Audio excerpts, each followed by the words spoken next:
I have some more stuff here from Ben Carson's speech at Liberty University, which happened about a week ago. This is the part where he goes after atheists.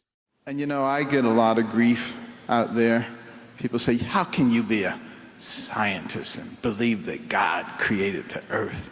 You know, obviously, you know, we developed from a puddle of promiscuous biochemicals. And if you believe anything other than that, you're a moron. And, you know, I don't criticize them.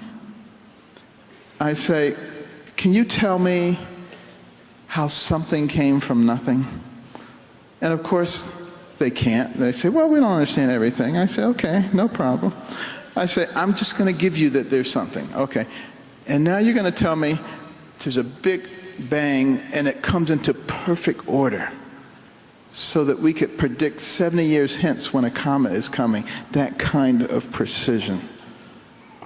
And they say, well, yeah. And I said, but don't you also believe in entropy, that things move toward a state of disorganization? Well, yeah. So how does that work? And they say, well, we don't understand everything. And I said, I'm not sure you understand anything, but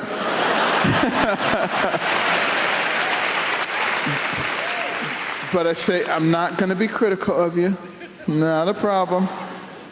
Because you're entitled to believe what you believe, even though it requires a lot more faith than what I believe. But everybody believe what you want to believe. Oh, please. It requires a lot more faith to be an atheist than a fundamentalist Christian, which Ben Carson is. He's a Seventh-day Adventist. He doesn't believe in evolution, and he believes the world was created in 6 days.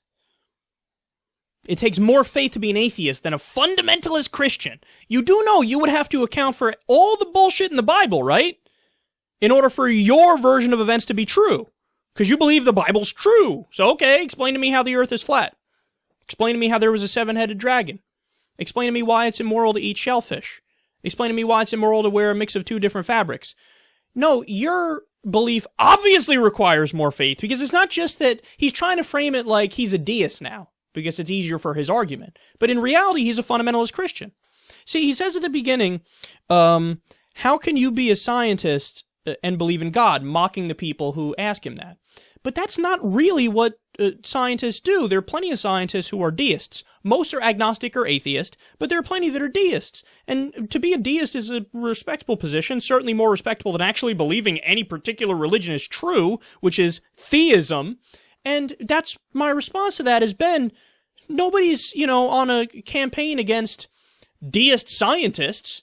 What we have a problem with is the fundamentalist religious people who are the most ridiculous, who actually believe that their holy books are true. So he tries to frame it like, oh, you guys are the guys that have the explaining to do. No, because the position of atheists is what?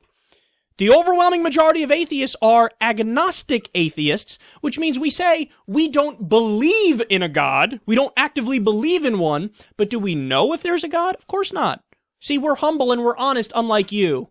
We're objective, where we say there are 2 different questions here. What do you believe? What do you know?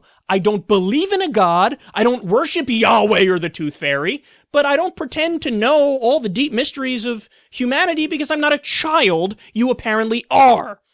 He said it takes more faith to be an atheist than it does to be like him. Utter nonsense! Utter nonsense! See, you have beliefs that are empirically false. They've been proven to be false. When we don't know an answer, what we say is, bro, I don't know that one. Again, because we're not children. And finally, let me just say this. He says, well, how can something come from nothing? This is what he asks his non-religious friends. Aha! Gotcha! How can something come from nothing? Gotcha! You know what my response to that is? Hey, Ben, good point. I don't know. How does God come from nothing? God is something.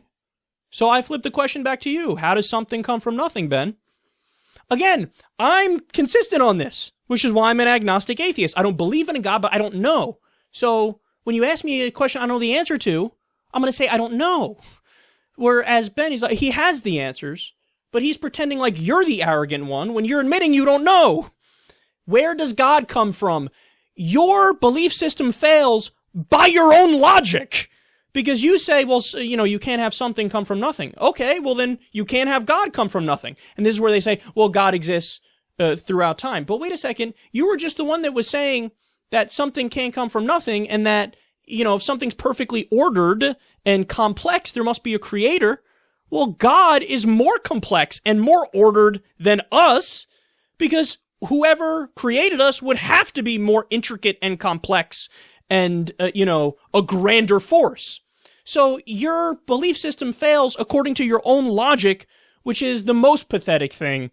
And when you say, I'm not going to be critical of these people, and then you proceed to the entire time be critical of these people, that shows what kind of a person you are, man, is that you're not able to be objective, and all you do is point the finger at the other people and their beliefs, and you're not able to do that to your own beliefs, and you're totally oblivious to your wanton hypocrisy.